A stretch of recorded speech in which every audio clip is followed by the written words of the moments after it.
இப்படி பாரு நல்லா இருக்கான்னு கேளுங்க. இப்போ பேசுங்க. யோசுவா நல்லா இருக்கா பாரு, டிவியை பாரு. அப்படி இப்படி பேசுங்க, அம்மா பேசுங்க. டிவி காமிச்சுக்கிட்டேன். ஆனால் இந்த இருக்கீங்களா நீங்கள் சொல்லுங்கள். நல்லா இருக்கா யோசுவா? எப்படி இருக்கு டிவி? அக்காட்ட போட்டு காமி.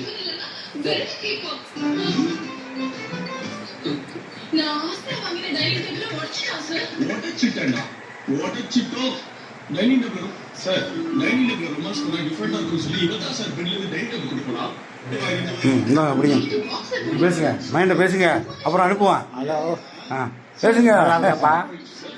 எப்படி அம்மா ஒரு பேசுறேன், அது அம்மாட்டையும் பேசுங்க. என்னங்க சரி போதும். அக்கா பேசுங்க, அம்மா பேசுங்க. ஜோசா பாத்தியா அதே காட்டுங்க. எப்படி இருக்குன்னு பாரு. நல்லா இருக்கா? போயிட்டு வந்து எனக்கு போன் அடி, சரியா? ஓகே. எப்படி இருந்துச்சு?